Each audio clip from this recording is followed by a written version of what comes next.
ይቺ ሴት 10ቱ ትእዛዛት አታውቅም። ይቺ ሴት ስለ ትእዛዝ ምንም የምታውቀው ነገር የላትም። ጭራሽም ሰምተው አታውቅም 10ቱን ትእዛዛት። ነገር ግን በ10ቱ ትእዛዛት ውስጥ ያለውን የመጀመሪያውን ትእዛዝ ግን በመንፈስ ቅዱስና ስትገልጽ እንመለከታለን። በላይ በሰማይ በታች በምድር እንደ እግዚአብሔር ያለ አምላክ ማንም የለም፣ አምላካችሁ ታላቅ ነው። ሰላም እንደምን ቆይታችኋል? ውድ የዚህ ዩቲዩብ ቻናል ተከታታዮች፣ ዛሬም ደግሞ እነሆ ወደ እናንተ መጥቻለሁ። ሰንበት ትምህርታችን ጥናታችንን እንቀጥላለን። እግዚአብሔር ደግሞ በዚህ ሰንበት ትምህርት ድንቅ የሆነውን መልእክት እየላከልን ስለሆነ እግዚአብሔር እጅግ አድርገን እናመሰግነዋለን። የዛሬውን ጥናታችን ማለትም ደግሞ ሁለተኛውን ሰንበት ትምህርታችን እናጠናለን። ከመጀመራችን በፊት ግን በጸሎት እንጀምር። እግዚአብሔር አምላካችን አባታችን ሆይ ስለዚህ ጊዜና ሰዓት እጅግ አድርገን እናመሰግናለን። ጌታ ሆይ ቃልን ልትገልጥልን ወደህ ስለሰበሰብከን ጌታ ሆይ ስም የተባረከ ይሁን። እግዚአብሔር አምላክ ሆይ ይህን የሚመለከቱ በሙሉ በየቤታቸው ያሉ እንደተባረካቸው በጌታ በኢየሱስ እንጸልያለሁ። ይህን ሁሉ ስለምታደርግ እናመሰግናለን። የቃልን ደጅ ደግሞ ስለምትከፍትልን እናመሰግናለን። ክብር ሁሉ ለአንተ ብቻ ይሁን በጌታ በኢየሱስ ስም አሜን። እሺ፣ እግዚአብሔር እጅግ አድርገን እናመሰግናለን። የዛሬው ሰንበት ትምህርት ደግሞ ሁለተኛው ትምህርት ሲሆን ርዕሱ የጸጋ ጉብኝት ይላል። የጸጋ ጉብኝት እንግዲህ ከዚህ በፊት በነበረው ክፍላችን ለስኬት የሚያበቁ ግብአቶች ብለን እየተመለከትን ነበር። በተለይ ደግሞ ኢያሱ ምዕራፍ 1 ከቁጥር 1 ጀምረን እስከ ቁጥር 18 ያለውን ሐሳብ በደንብ እየተመለከትን እያጠናን ነበር እና በዛ ውስጥ ወይም ደግሞ በምዕራፍ 1 ውስጥ የሚገኙ ሐሳቦችን በመጀመሪያው ሰንበት ትምህርታችን አጥንተን ከዛ ውስጥ የሚገኙ አንዳንድ እምነቶችንና ወሳኝ የሚባሉ እምነቶችን እያገኘን ነበር። ዛሬ ደግሞ የጸጋ ጉብኝት በሚለው ርዕስ ውስጥ እግዚአብሔር አስደናቂ የሆነ ቃል ወይም አስደናቂ የሆነ መልእክት እናገኛለን። ስለዚህ እዚህ ጋር ደግሞ እንግዲህ ጸጋ የሚለውን ቃል ስንመለከት ብዙ ጊዜ ጸጋ የሚለው በነፃ ወይም ደግሞ ነፃ ከሚለው ቃል ጋር በጣም ተያያዥነት ያለው ቃል ነው እና ሰንበት ትምህርታችን የመግቢያው ክፍል ምንድነው የሚያነሳው? ስለ ጸጋ ሲያነሳ ስለ ሁለተኛ ዕድል ያነሳል። ስለ ሁለተኛ ዕድል። ይህ ሁለተኛ ዕድል ምንድነው? እስራኤላውያን እግዚአብሔር ሁለተኛ ዕድል ባይሰጣቸው ኖሮ ወደ ከነዓን መግባት አይችሉም ነበር። የሚገርማቸው ነገር ወደ ከነዓን መግባት የቻሉት እግዚአብሔር ምን ስለሰጣቸው ነው? ሁለተኛ ዕድል ስለሰጣቸው። በመጀመሪያው ትውልድ እግዚአብሔርን ባለማመናቸው ምክንያት ምን ብለዋል? ወድቀዋል፣ ጠፍተዋል፣ በምድረ በዳ ሬሳቸው ወድቋል። አሁን ግን እግዚአብሔር አምላክ የጸጋ አምላክ ስለሆነ ወደ በኋላ በደንብ ሐሳቡን እንመለከተዋል። የእንደገና አምላክ ስለሆነ እግዚአብሔር አምላክ እንደገና ዕድል ለእስራኤላውያን እየሰጣቸው ድጋሚ ወደ ከነዓን ለማስገባት ከሕዝቡ ጋር ቃል ኪዳን ሲገባ እንመለከታለን። ስለዚህ ይህ ነው የጸጋ ጉብኝት ማለት። በዚህ ሰንበት ትምህርት የምንመለከተው እግዚአብሔር አምላክ እንዴት አድርጎ ለሕዝቡ ጸጋውን ሲሰጥ እንደነበር፣ እግዚአብሔር አምላክ እንዴት እያደረገ ጸጋውን ሲያትረፈረፍ እንደነበር፣ ለማይገባቸው ሰዎች ድጋሚ ድል ሲሰጣቸው፣ በኃጢአት ውስጥ ወድቀው እንደገና ደግሞ ሲያነሳቸው ያለውን ታሪክና ክፍል በዚህ ሰንበት ትምህርት እንመለከታለን። ሰንበት ትምህርታችን ደግሞ ሌላው የመግቢያው ክፍል አንድ የሚያነሳው ነገር ምንድነው? አንዳንድ ጊዜ ሰዎች እግዚአብሔር አንድ ነገር ከተናገረ በኋላ ከሰዎች ምንም የሚጠበቅ ጥረት የለም ብለው ያስባሉ። ይሄ ምን ማለት ነው? እንግዲህ ለእስራኤላውያን እግዚአብሔር ተናግሯል፣ ወደ ከነዓን አስገባቸዋለሁ ብሎ ተናግሯል። ስለዚህ እግዚአብሔር አምላክ ለእስራኤላውያን አስገባቸዋለሁ ብሎ ከተናገረ በኋላ እስራኤላውያን ምንም ማድረግ የለባቸውም ብለው አንድ ሰው ምናልባት ሊያስብ ይችላል። ነገር ግን እግዚአብሔር ከኛ ጋር ነው ማለት፣ እግዚአብሔር ይረዳናል ማለት ከኛ የሚጠበቀውን ነገር ያስቀራል ወይም ደግሞ ልንሰራ የሚገባን ነገር መተው አለብን የሚለውን መልእክት ግን የማያስተላልፍ ሆኖ እናገኘዋለን። እንደውም ምንድነው የሚያነሳሳን ሆኖ እናገኘዋለን። ኢያሱ እና የእስራኤል ሕዝብ እግዚአብሔር ከእነርሱ ጋር እንደሆነ ካወቁ በኋላ ከተረዱ በኋላ እግዚአብሔርን ቃል ከገባላቸው በኋላ አሁን ኢያሱ ወደ ሁለተኛው እርምጃ መሄድ ጀመረ። እንዴት አድርጎ ወደ ከነዓን መግባት እንዳለበት ማሰብ ጀመረ። ሰላዮችን መላክ ጀመረ። የኢያሪኮን ግንብ ወይም ደግሞ በኢያሪኮ ውስጥ ያሉትን ብዙ ሰዎችን ለመገምገም ወይም ደግሞ የጦርነት ስልታቸውን ለመገምገም የተለያዩ ነገሮችን ለመገምገም ሰላዮችን ማለት ጀመረ፣ መላክ ጀመረ። ስለዚህ እግዚአብሔር አንድ ነገር ካደረገ በኋላ በዛ ውስጥ ደግሞ ምን አለ? ሂደት አለ። በሂደቱ ደግሞ እግዚአብሔር የሚረዳ ሆኖ እናገኘዋለን። ስለዚህ በዚህ ሰንበት ትምህርት ወይም የጸጋ ጉብኝት በሚለው በሁለተኛው ሰንበት ትምህርት ሁለት ታሪኮችን እንዳስሳለን። እነዛ ሁለት ታሪኮች ከእሁድ ጀምሮ ወይም ደግሞ በተለይ ከሰኞ ጀምሮ እስከ ሮብ ያለው አንዱን ታሪክ ካጠናን በኋላ ወደ ሁለተኛው ታሪክ ደግሞ ሮብና ሐሙስ ላይ ደግሞ ሁለተኛውን ታሪክ እናገኛለን። ስለዚህ እግዚአብሔር በደንብ አድርጎ እንዲገልጥልን ሁላችሁም ደግሞ በውስጣችሁ እንጸልያለን። እኔም ጸልያለሁ፣ እናንተ ትጸልያላችሁ። ሁለተኛ እድል ይላል የእሑዱ ክፍል። ሁለተኛ እድል እንግዲህ ሁለተኛ እድል እንግዲህ ካስታወሳችሁ ከተከታተላችሁ በመግቢያው ፓርት ላይ የኢያሱ መጽሐፍ ሁለተኛ እድሎች በሚል እየተመለከትን ነበር የመጀመሪያው ቪዲዮ ላይ እና ሁለተኛ እድል የሚለው ቃል በጣም የሚገርም ክፍል ነው። በነገራችን ላይ እግዚአብሔር አምላክ ለሕዝቡ ምን ይሰጣል? ሁለተኛ እድል ይሰጣል። የመጀመሪያው በ40 ዓመት በሙሉ የመጀመሪያው ትውልድ ምንም እንኳን ቢጠፋ እግዚአብሔር አምላክ ግን አሁንም ሁለተኛ እድል ለእስራኤላውያን ሰጥቶ ወደ ከናን ሊያስገባቸው ምን አለ? ፈለገ ወይም ደግሞ እንደፈለገ እንመለከታለን። እግዚአብሔር አምላክ በኢያሱ ውስጥ ሆኖ ወይም ደግሞ ኢያሱ ሁለት ሰላዮችን ወዴት ሲልክ እንመለከታለን? ወደ ኢያሪኮ ሲልክ እንመለከታለን። ወይም ደግሞ ከሰጢም የሚባል ቦታ አለ፣ ወይም በዕብራይስጡ ሽቲም ይባላል። ከዛ ተነስተው ሁለት ሰላዮች ወዴት አመሩ? ወደ ኢያሪኮ ሲያመሩ እንመለከታቸዋለን። ይህ ሰጢም የሚለው ክፍል ግን ሁለት የመጽሐፍ ቅዱስ ታሪኮችን ያስታውሰናል። በተለይ ከስለላቸው አንጻር ስለ ስለላ ስናነሳ ሁለት ታሪኮችን እናስታውሳለን። ስለላውን ብቻ ሳይሆን ደግሞ ቦታውን ጭምር። እንግዲህ ይህ ሰጢም የሚባለው ስፍራ ወይም ደግሞ ይሄ ሽቲም የሚባለው በዘኍልቍ ምዕራፍ 25 ከቁጥር 1 እስከ 3 ሄደን እንደምንመለከተው አንድ ሰው በዛ ስፍራ ምን ሲያደርግ እንመለከታለን? ህዝቡን ወይም በላም የሚባለው ሰው ህዝቡ ምን እንዲያምስ ሲያደርግ እንመለከታለን። እግዚአብሔርን አምላካቸውን ትተው ከሌሎች አሕዛቦች ጋር እንዲያመነዝሩ ጣዖትን እንዲሰሩ የተነሳሱበት እግዚአብሔርን የካዱበት ስፍራ ነው ሰጢም ማለት። እግዚአብሔርን የካዱበት ስፍራ ነው። ሌላኛው ደግሞ 12ቱ በዘኍልቍ ምዕራፍ 13 እንደምናገኘው 12ቱ ሰላዮች ወደ ከነዓን ሄደው ከዛ ወደ ከነዓን ከተመለሱ በኋላ እነዛ 10 ሰዎች የሐሰትን ወሬ ወይም ደግሞ ክፉ የሆነ ወሬ የተናገሩበት ስፍራ ነው ሰጢም ማለት። አሁን ደግሞ በተመሳሳይ ሁለተኛ እድል ተሰጥቷቸው አሁንም በተመሳሳይ በከነዓን ድንበር ላይ ኢያሱና የእስራኤል ሕዝብ ቆሟል። እንግዲህ የመጀመሪያው ትውልድ በከነዓን ድንበር ላይ ቆሞ እግዚአብሔርን ባለማመናቸው ምክንያት ምን አሉ? ተመለሱ፣ ወደኋላ ተመለሱ። እንደገና ወደኋላ ተመለሳላችሁ የተባለው ቃል ተፈጸመ እንደገና። አሁን በተመሳሳይ ስፍራ ደግሞ በተመሳሳይ ቦታ ሁለተኛ እድል ተሰጥቷቸው እስራኤላውያን ከኢያሱ ጋር ሆነው ሰጢም በሚባል ስፍራ ሆነው ነበር። አሁንስ ታዲያ ድጋሚ ውድቀት ይመጣ ይሆን? ምን ይመጣ ይሆን? ይህን ሰንበት ትምህርታችን በጥያቄ መንገድ ያስቀምጠዋል። ድጋሚ ውድቀት ይመጣ ይሆን ወይስ ደግሞ ለዘመናት ዕድሜ ጠገብ ሆኖ የኖረው ያ ተስፋቸው ፍጻሜ ያገኝ ይሆን የሚለውን ደግሞ እንመለከታለን። እውነትም ደግሞ እግዚአብሔር አምላክ ረድቷቸው እነርሱም ደግሞ በርትተው ወደ ከነዓን ለመግባት እንደበቁ እንመለከታለን። ስለ ሁለተኛ እድል ነው የምንመለከተው። ይህ ሁለተኛ እድል ምንድን ነው ብለን ስንመለከት ደግሞ እንግዲህ የሁለተኛ እድል ታሪክ ስንመለከት ለምሳሌ ጴጥሮስን ማስታወስ አስፈላጊ ነገር ነው። መጽሐፍ ቅዱሳችን ወይም ሰንበት ትምህርታችን የጴጥሮስን ታሪክ ያነሳዋል።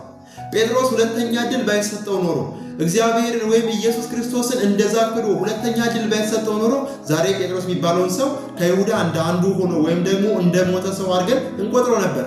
እግዚአብሔር አምላክ ግን ሁለተኛ እድል ሰጥቶት ሁለተኛ ቻንስ ሰጥቶት ወደ እርሱ የሚመለስበትን መንገድ ሰጥቶት ምን ሆነ? ለመመለስ በቃ። ስለዚህ እግዚአብሔር ማለት የእንደገና አምላክ ነው። የእንደገና ፈጣሪ ነው። ለእስራኤላውያን ሁለተኛ እድል የሚሰጥ አምላክ ነው። ለጴጥሮስ ሁለተኛ እድል ባይሰጥ ኖሮ በጸጋው ባይጎበኘው ኖሮ ርዕሳችን እንዳንረሳው የጸጋ ጎበኘን ሁለተኛ እድል ሰጥቶት በጸጋው ባይጎበኘው ኖሮ ይህን ቤተክርስቲያንን የማስተዳደር በጎችን የመጠበቅ ወይ ደግሞ ጠባቶችን የማሰማራት ስልጣን አይሰጠው ነበር። ስለዚህ ጴጥሮስ ያንን ስልጣን ማግኘት የቻለው ስለወደቀ ሳይሆን ነገር ግን እግዚአብሔር ምን ስላለው? ሁለተኛ እድል ስለሰጠው። ለቤተክርስቲያን ሁለተኛ እድል ይሰጣል። ዛሬ ለእኛ ሁለተኛ እድል ባይሰጠ ኖሮ የት እንደርስ ነበር? አንድ ኃጢአት ከሰራን በኋላ በዛው ጠፍተን ብንቀር ኖሮ ዛሬ እዚህ ቦታ ላይ መድረስ አንችልም ነበር። ዛሬ በሕይወት እዚህ ቦታ መገኘት አንችልም ነበር። እግዚአብሔር አምላክ ግን የእንደገና አምላክ ስለሆነ የእንደገና ፈጣሪ ስለሆነ ኃይል እየሰጠን ብርታት እየሰጠን እንደገና እያነሳን ከወደቅንበት እያነሳን እግዚአብሔር ለዚህ ያደርሰናል። ስለዚህ የእግዚአብሔር የጸጋው ጉብኝት ለእኛ ትልቁ መሰረታችን ደግሞ እንደሆነ እንመለከታለን። ባልተጠበቀ ቦታ የተገኘች ይላል ሰኞ ክፍል።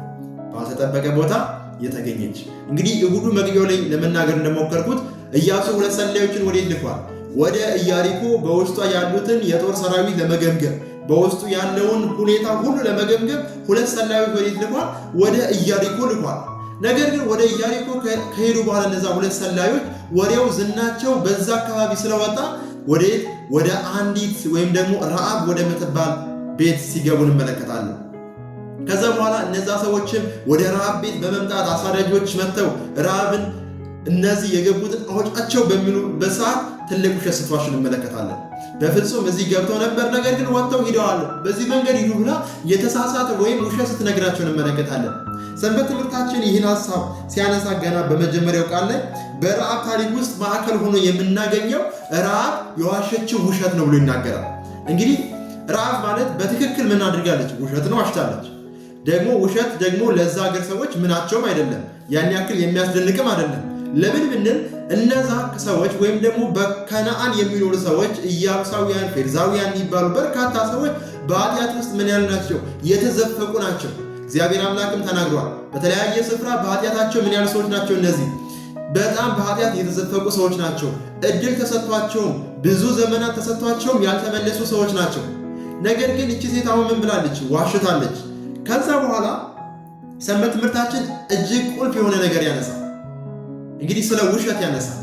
ይቺ ሴት ምንም እንኳ ዋሽታ እነዚህ ሰዎች ብታስመልጥም እግዚአብሔር አምላክ ግን የውሸቷን ድርጊት ይደግፋል ብለን ልናስብ አይገባም። አንዳንድ ጊዜ መልካም ነገር የሚያመጣ ነገር ከሆነ ውሸትም ችግር የለውም ብለን ልናስብ እንችላለን።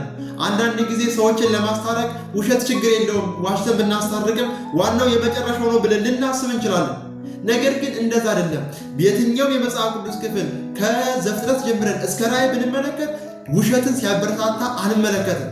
የረሃብን ታሪክ በአዲስ ኪዳን ተቀምጦ እናገኘዋለን። የእምነት ጀግና ናት። እግዚአብሔርን በማመኗ የዳነች ሴት ናት። ከቤተሰቦቿን ማስመለጥ የቻለች ሴት ናት። ነገር ግን ይህም በማድረጓ መዋሸቷን ግን ምን አይልም፣ አይደግፍም። ስለ ውሸቷ የሚያበረታታ ምንም ነገር የለም። መጽሐፍ ቅዱስ ላይ ካስታወሳችሁ ዘፍጥረት ላይ አብርሃም ዋሸ። ሚስቱን ምን አለ?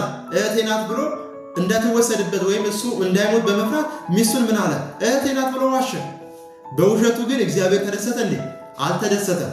ስለዚህ እግዚአብሔር መደሰቱን የሚያረጋግጥ ምንም ክፍል እንደሌለ እንመለከታለን። ስለዚህ ውሸትን የሚያበረታታ የመጽሐፍ ቅዱስ ክፍል አድርገን ልንወስደው አይገባም።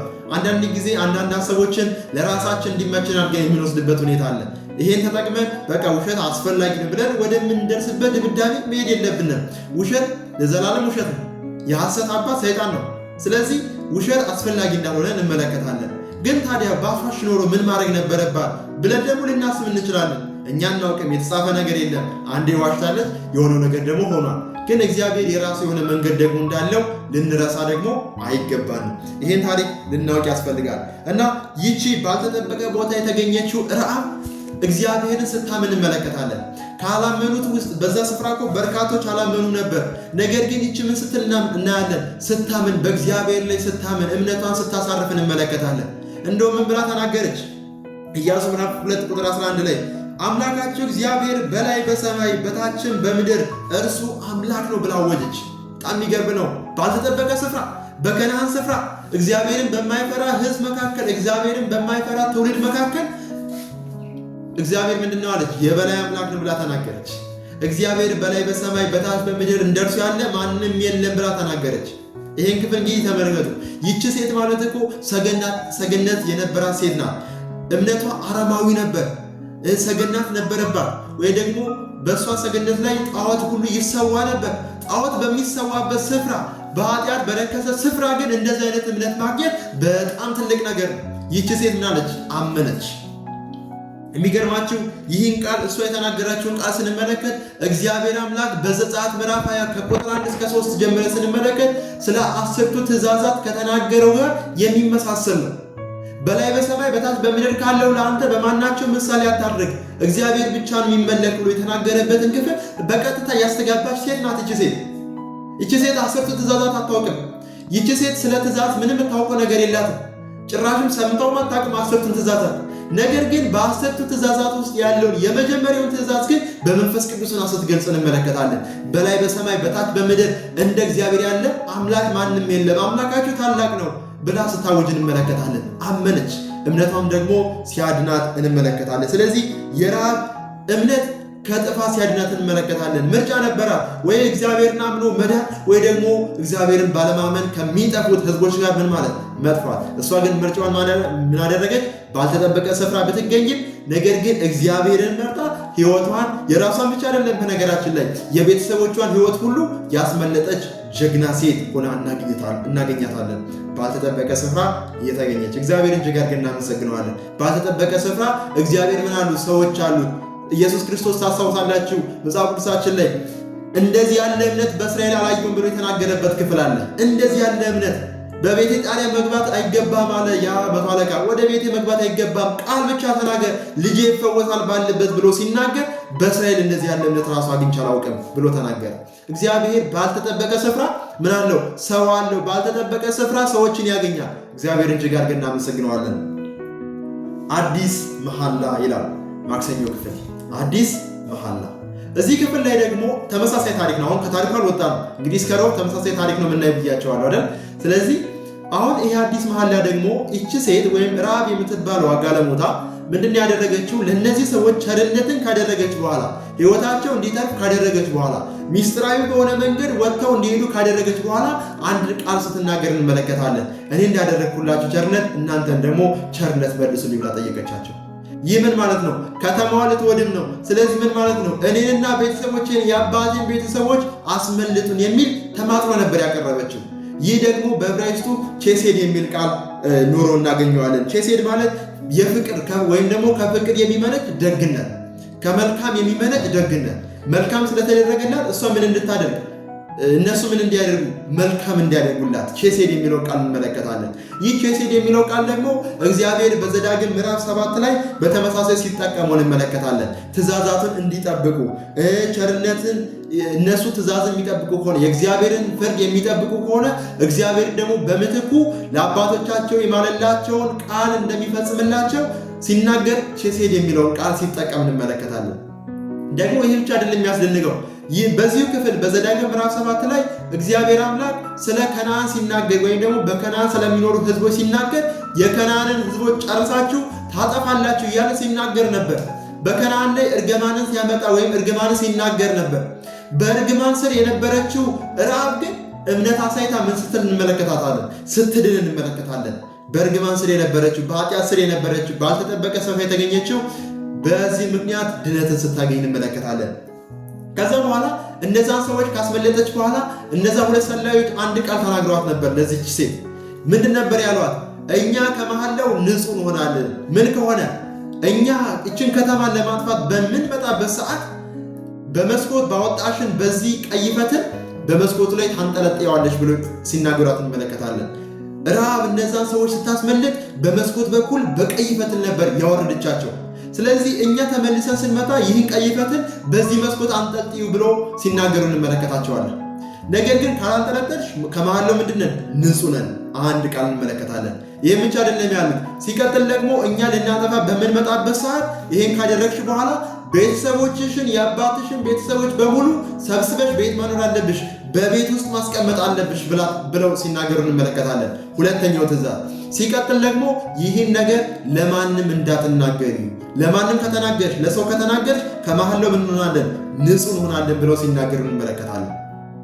ይህን ታሪክ ስናስታውስ ምን ትዝ ይለናል ነው የኛው ትክክለኛው ጥያቄ። አንድ ትዝ የሚለን ነገር የፋሲካን በዓል እናስታውሳለን። ፋሲካ አጥፊው መልአክ በሚመጣበት ሰዓት በእስራኤላውያን በር ወይም ደግሞ በጎበናቸው በመቃናቸው ደም ሲቀባ አጥፊው መልአክ ምን ይል ነበር? ያልፍ ነበር። አይገላቸውም ነበር። የበኩር ልጆቻቸውን አይገድልም ነበር፣ ያልፍ ነበር። ደሙ ባለባቸው ስፍራ ሁሉ አጥፊው መልአክ እያለፈ ይሄድ ነበር። አሁን እቺ ሴትን ለመዳን ምን ያስፈልጋት ነበር? ቀዩን ፈትል በመስኮቱ ላይ ምን ማለት አለባት? ማንጠልጠል አለባት። ቀዩን ፈትል ለምንድን ነው በመስኮት ላይ ማንጠልጠል ያስፈልጋል? እነዛ ሁለት ሰዎች ቤቷን ሰላም ያውቁት ነው እንዴ? ቤቷን ያውቁታል። እንደውም ቤቷ ከቅጥሩ አጠገብ ነው፣ ዳር ላይ ነው። ቤቷ ይታወቃል። ነገር ግን ምክንያት አለው። ቤቱ ስለሚጠፋቸው አይደለም፣ ለምልክትነት ብቻ አይደለም። በነገራችን ላይ መጽሐፍ ቅዱስን በደንብ ልናስተውል፣ ጥልቅ ልንመረምር ያስፈልጋል። ለዚህ ብቻ አይደለም። ቀይ መሆኑ ራሱ የሚያመላክተው ትልቅ ነገር አለ። የደም ከለር ምንድን ነው? ቀይ ነው። የደም ከለር ቀይ ነው። እቺ ሴት ደግሞ ያንጠለጠለችው ነገር ምንድን ነው? ቀይ ፈትል ነው። የክርስቶስን ደም የሚወክል ነው። ድነትን ማግኘት የምትችለው በኢየሱስ ክርስቶስ እንደሆነ የሚያስተምር ክፍል ነው። ቀይ መሆኑ በዋዛ የመጣ ነገር አይደለም። ቀይ ፈትል ማንጠልጠል ዝም ብሎ የመጣ ነገር አይደለም። ቤተሰቦቿን በቤት ውስጥ መሰብሰብ፣ በፋሲካ ወቅትም እያንዳንዱ ቤተሰቡን ምን ይል ነበር? በቤታቸው ውስጥ ያስቀምጡ ነበር። አንድ ልጅ ወይ ደግሞ አንድ ግለሰብ ከቤት አይወጣም ነበር። ስለዚህ ይህች ሴት የዳነችው በምንድን ነው? በጸጋ ነው። በጸጋ ነው፣ በስራው አይደለም። በጸጋ ነው። የጸጋ ጉብኝት ነው። ስለዚህ በዛ ቀይ ፈትል አማካኝነት ምን አለች? ይህች ሴት ዳነች። በዛ ደም አማካኝነት እስራኤላውያን ዳኑ። ስለዚህ እኛም በተመሳሳይ በጸጋው ስንጎበኝ በኢየሱስ ክርስቶስ ደም ምን እንላለን? እንድናለን። ክብር ለእግዚአብሔር ይሁን፣ ክብር ለአምላካችን ይሁን። ስለዚህ የማክሰኞ ክፍል አዲስ መሐላ ብሎ የሚጠቅሰው ምንድነው? እቺ ሴትና እነዚህ ሁለት ሰላዮች የገቡትን መሐላ እንደሆነ እንመለከታለን። ይቺ ሴት በእግዚአብሔር ካመነች በኋላ በቃ እኔ በእግዚአብሔር አምኛለሁ፣ ስራ መስራት አይጠበቅብኝም አለች እንዴ? አላለችም። በእግዚአብሔር ላይ አመነች። አዎ ምን ብላ ተናገረች? በላይ በሰማይ በታች በምድር እንደ እግዚአብሔር ያለ ማንም የለም ብላ ተናገረች። ነገር ግን ይህ እምነቷ ስራ እንዳትሰራ አልከለከላትም። እንደው ምን ሆናል? ሞራል ሆናል፣ አቅም ሆናል፣ የበለጠ እንድትሰራ ሆናል። እግዚአብሔር አምላክ እኮ በላይ በሰማይ በታች በምድር እንደርሱ እንደሌለ እኮ ሰይጣንም ያውቃል፣ አጋንንትም ያውቃል። ይሄን ማወቁ አይደለም ትልቁ የድነት ምክንያቱ። ይሄን ማወቅም አጋንንትም ምን ይላል? ያውቃል፣ ያምናል፣ ይንቀጠቀጥማል። ነገር ግን በስራ የተገለጠ ምን ያስፈልጋል? እምነት ያስፈልጋል። በስራ የተገለጠ ሕያው የሆነ እምነት። የሞተ እምነት አያስፈልግም። ስራ የሌለው እምነት የሞተ ነው። ነገር ግን ስራ ሲደረግበት ወይም ስራ ሲጨመርበት ምን ይሆናል? ሕይወት ይኖረዋል እምነት። ይህ ማለት ግን ስራና እምነት 50-50 ሆኖ ያድነናል ማለት አይደለም። እምነት ምን አይነት እምነት ግን? የሚሰራ እምነት፣ ስራ ያለው እምነት፣ የሞተ እምነት ሳይሆን የሚሰራ እምነት ያስፈልገናል። ከራብ ይህን ታሪክ ነው የምንመለከተው። ራብ በምን ተጎበኘች? በጸጋ ስትጎበኝ እንመለከታለን። እግዚአብሔርን እጅግ አድርገን እናመሰግነዋለን። የሚጋጩ እሴቶች ይላል የረቡዕ ክፍል። እስካሁን ያየነው አንደኛውን ታሪክ ነው። እንግዲህ በመግቢያው ክፍል ምን ብለን ነበር? ሁለት ታሪኮችን እንገመግማለን ወይም እንመለከታለን ብለን መተን ነበር እስከዚህ ሰዓት ድረስ። የመጀመሪያው ታሪክ የረሃብ ታሪክ ነው። ሁለተኛው ታሪክ ግን ከረቡዕና ከሐሙስ የምናገኘው ሌላ ታሪክ እናገኛለን። ይህም ደግሞ ወደ ኢያሱ ምዕራፍ 9 ያመራናል። ኢያሱ ምዕራፍ 9 ላይ 5 ነገሥታቶች በከነዓን የሚኖሩ 5 ሕዝቦች ተባብረው በአንድነት ጥምረት ፈጥረው የኢያሱን መንግስት ወይም ደግሞ ኢያሱ እየመራ ያለውን የእስራኤልን ሕዝብ ለመውጋት ሲወስኑ እንመለከታለን። በቃ እንውጋቸው፣ እንተባበር ብለው ሲወስኑ እናያለን። ከወሰኑ በኋላ ግን ገባዖን የሚባል ከተማ አለ። በገባዖን ደግሞ የሚኖሩ ሰዎች አሉ። የገባዖን ሰዎች ብሎ ሰንበት ትምህርታችን ይጠቅሰዋል፣ መጽሐፍ ቅዱስም ይጠቅሰዋል። እነዚህ የገባዖን ሰዎች ግን ፈሩ ከእስራኤል ጋር መዋጋት። ስለዚህ ምን አቀዱ? ተንኮል አሰቡ። እንግዲህ ተንኮል ሲያስቡ እንመለከታቸዋለን። ይህ ተንኮላቸው ምንድን ነው? ከእስራኤል ጋር ቃል ኪዳን እናድርግ፣ ከእስራኤል ጋር ቃል ኪዳን ካደረግን በፍጹም ምን አይሉንም? አይወጉንም ብለው አሰቡ። አሁን እስራኤላውያን ደግሞ የተገባላቸው ምን አለ? ተስፋ አለ። እግዚአብሔር አምላክ ለእስራኤላውያን ምን ብሏቸዋል? በአጠገባችሁ ያለው አሕዛቦችን በሙሉ ምን ትላላችሁ? ታጠፋላችሁ ብሎ ተናግረዋል። ሙሉ ለሙሉ ታጠፋላችሁ፣ ምድሪቱን ምን ትላላችሁ? ትወርሳላችሁ ብሎ ተናግረዋል። ትከፋፈላላችሁ ብሎ ተናግረዋል። ስለዚህ እነዚህ ሰዎች ደግሞ የገባዖን ሰዎች ደግሞ የሚኖሩት እዛው አካባቢ ነበር። መጥፋታቸው እንደማይቀር ገብቷቸዋል። ስለዚህ ምን እናድርግ ተባባሉ፣ ማሰብ ጀመሩ። ከዛ በኋላ አንድ ተንኮል ሀሳብ መጣላቸው። ለምን ቃል ኪዳን አንገባም አሉ። እንዴ ቃል ኪዳን እንዴት እንግባ? ምክንያቱም ካወቀ ቃል ኪዳን አይገባም። በአካባቢያቸው ያሉ ሰዎች እንደሆንን ከሰማ ቃል ኪዳን አይገባም ኢያሱ። ስለዚህ ምን ማድረግ አለብን ብሎ ሲያስቡ ምን የሚል ሀሳብ መጣላቸው? ያረጀ ልብስ ለመልበስ፣ ከሩቅ አገር እንደመጡ ለማስመሰል፣ ያረጀ አቅማዳን ለመያዝ፣ ያረጀ ወይም ደግሞ ያለቀ ጫማ ለመልበስ ወሰኑና ወደ ኢያሱ በዛ መንገድ ሲሄዱ እንመለከታለን። ያረጀ ጫማ፣ የተቀደደ ልብስ፣ የሻገተ ምግብ ይዘው ወዴት ሄዱ? ወደ ኢያሱ ሄዱ። ቅርብ እኮ ነው ቦታው፣ የ3 ቀን መንገድ ነው። በጣም ቅርብ ቦታ ነው ሄዱት። ከዛ በኋላ ኢያሱ ምን ብለው ሲያታሉ እንመለከታለን። እኛ የመጣነው ከየት ነው? ከሩቅ ስፍራ ነው። ይሄው አትመለከትም እንዴ? ልብሳችን ምን ብሏል? አልቋል። ይሄው ጫማችን በመንገድ ምን ብሏል? አልቋል። ምግባችን ያኔ ስንይዘው አዲስ ነበር። ይሄው አሁን ግን ምን ብሏል? ሻግቷል። ስለዚህ ይህ ምን ያመለክታል እያሉት ነው?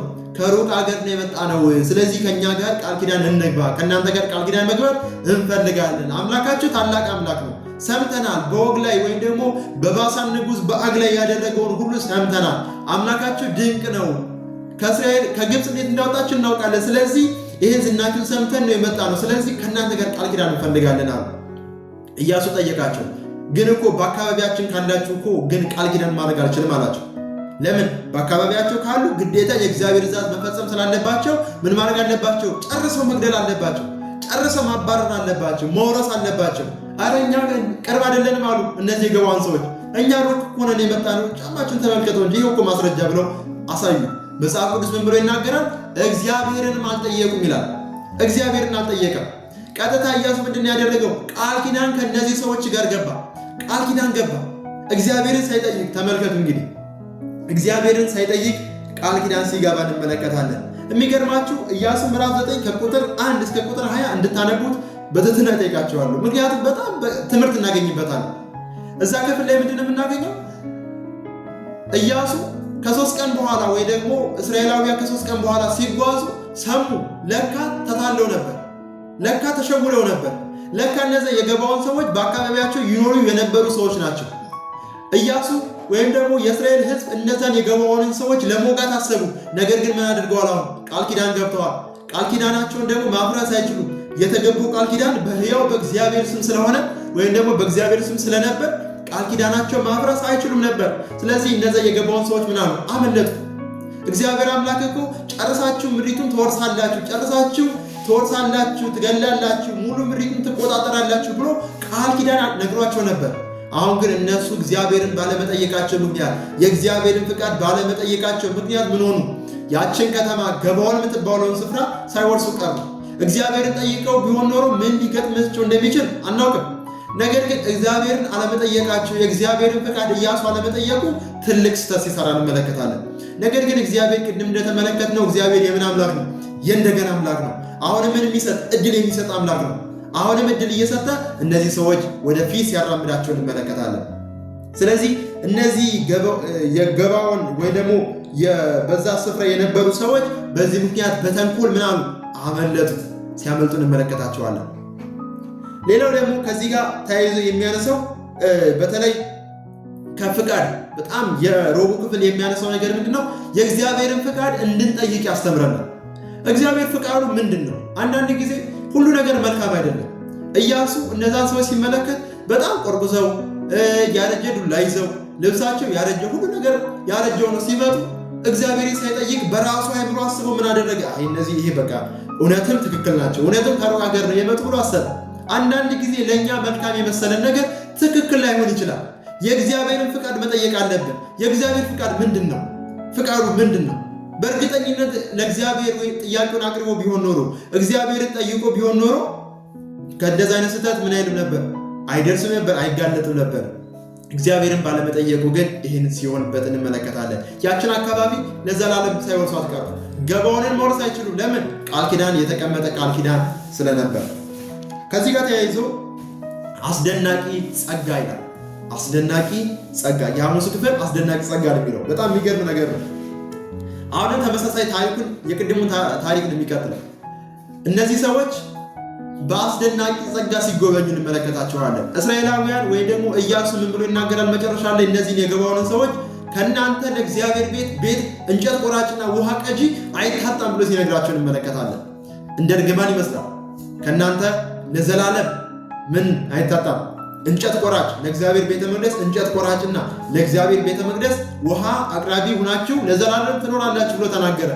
እነዚህ የገባዖን ሰዎች ሳይታሰብ ምን ሆኑ? በተንኮል እኮ ነው ወደዛ የገቡት። በተንኮል ነው እነዛን ሰዎች ወይም ደግሞ ከእስራኤል ጋር ቃል ኪዳን ያደረጉት። ነገር ግን ሳይታሰብ የእስራኤላውያን ወይም የዛ ሕዝብ ምን ሆኑ? አባል ሆኑ ሳይታሰብ። እንግዲህ ተመልከቱ፣ ሳይታሰብ እኮ ነው እንጨት ቆራጭ ሆኑ። በቃ ቤተ መቅደስ በሚሰራበት ዘመን ሁሉ እነዚህ የገባዖን ሰዎች ምንድናቸው? እንጨት ቆራጭ ናቸው። ቤተ መቅደስ በነበረበት ዘመን ሁሉ ምንድናቸው? ውሃ የሚቀዱ ሰዎች ናቸው። ደግሞ በመጽሐፍ ቅዱሳችን ለምሳሌ በሁለተኛ ሳሙኤል ምዕራፍ 6 ቁጥር 11 ላይ ስንመለከት የእግዚአብሔር ታቦት አቢዳራ በሚባል ቤት ውስጥ ሲያርፍ የአቢዳራ ቤት ተባረከ ይላል። የሚገርማቸው የአቢዳራ ቤት ለምንድን የተባረከው? ያነ ታቦት ከእርሱ ቤት በመሆኑ ምክንያት ቤቱ ተባረከ። ልክ እነዚህ ሰዎች እንግዲህ መባረካቸው የማይቀር ነገር እንደሆነ ደግሞ መጽሐፍ ቅዱሳችን ይናገራል። እርግማን ይገባቸው ነበር። ምክንያቱም ምን አድርገዋል? አታለዋል። ኢያሱን ምን ብለዋል? ሸውደዋል። የእስራኤልን ሕዝብ አታለው በውሸት በተንኮል ወደ ቃል ኪዳን ለማድረግ ወስነዋል። ነገር ግን እግዚአብሔር አምላክ አሁን በምን ጎበኛቸው? በጸጋው ሲጎበኛቸው እንመለከታለን። እንደውም ይህ ብቻ አይደለም። በነህምያ ላይ ስንመለከት እስራኤላውያን በባቢሎን ምርኮ ተማርከው ከተመለሱ በኋላ የእስራኤል ቤት ወይም ደግሞ ቤተ መቅደሱ በሚሰራበት ሰዓት ስማቸው ተጠቅሷል። የገባዖን ሰዎች ኢያሱ ማነው ነህምያ ምዕራፍ 7 ቁጥር 25 ላይ ስማቸው ተጠቅሷል። ከገባዖን ሰዎች ይህን ያክል ተብሎ ሲጠቀስ እንመለከታለን። እና በአጠቃላይ እነዚህ ሰዎች እስከ መጨረሻው ምን ሲሆኑ እንመለከታለን? የእስራኤላውያን የማህበረሰቡ አባል ወይም የማህበረሰቡ ክፍል ሆነው እናገኛቸዋለን። ስለዚህ ምንድነው ከዚህ የምንማረው? አስደናቂ ጸጋ እንማራለን። ተንኮል እኮ ነው የሰሩት። ረዓብ እግዚአብሔርን አምና ምን ብላለች? በትክክል ማንነቷንም ገልጣለች። የአባቷ ቤተሰቦችም ይታወቃሉ። ከዛስ ማንነቷንም ገልጣ ምን ብላለች? ለመዳን ወይ ደግሞ እምነቷን ገልጻለች። በእግዚአብሔር ላይ ያላትን እምነት ተናግራለች። እነዚህ ሰዎች ደግሞ እግዚአብሔር አምላክ ትልቅ ነው፣ እግዚአብሔር አምላክ እሱ ብቻ በላይ በሰማይ በታች በምድር አምላክ ነው ብሎ ሲናገሩ ከምን ተነስተው ነው? እየዋሹም ጭምር ነበር። እግዚአብሔርን ስም እየጠቀሱ ነገር ግን ምን ይሉ ነበር? ይዋሹ ነበር። እግዚአብሔር አምላክ ግን ምን አይነት አምላክ ነው? የእንደገና አምላክ ነው። የእንደገና አምላክ ነው። ጸጋን የሚሰጥ አምላክ ነው። በጸጋው ምክንያት እነዚህ ሰዎች ምን አሉ? ተረፉ። በእስራኤላውያን ይጠፉ ነበር። እግዚአብሔር ግን ማደረጋቸው?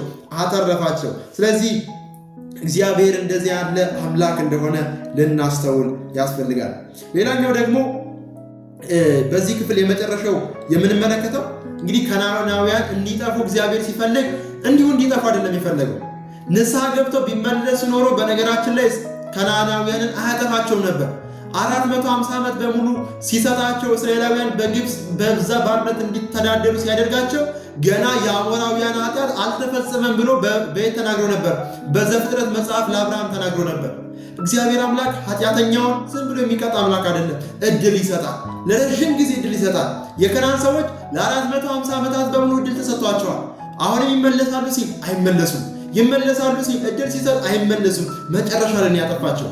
መጨረሻ ላይ እግዚአብሔር አምላክ እንደዚህ ያለ አምላክ ነው።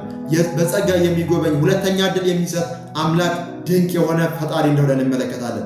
በዛሬው ሰንበት ትምህርት ምንድነው የምንማረው? በዚህ ሰንበት ትምህርት በዛሬ በሁለተኛው የጸጋ ጉብኝት በሚለው ርዕስ ውስጥ የምንማረው ትልቁ ነገር በእነዚህ ሁለት ታሪኮች ውስጥ ያለውን ታሪክ ነው። የመጀመሪያው ምንድነው? የረዓብን ታሪክ። ረዓብ በጸጋ ተጎበኘች። በዛ ውስጥ ግን አንዴ ጴጥሮስ ምን ብለናል? ተመልክተናል። ጴጥሮስ በጸጋ ስለተጎበኘ እንደገና ምን አለው? እግዚአብሔር ለትልቅ ስራ ሲሾመው እንመለከታለን። እንደገና ሌላኛው ሁለተኛው ታሪክ ደግሞ የገባዖን ሰዎች ናቸው። የገባዖን ሰዎች ምን አሉ? በእግዚአብሔር ጸጋ ሳይጠፉ ቀሩ።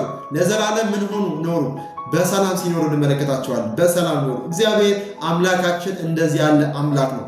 በጸጋ የሚጎበኝ አምላክ። እግዚአብሔርን እጅግ አድርገን እናመሰግነዋለን። የዛሬው ሰንበት ትምህርታችን ይህን ይመስል ነበር።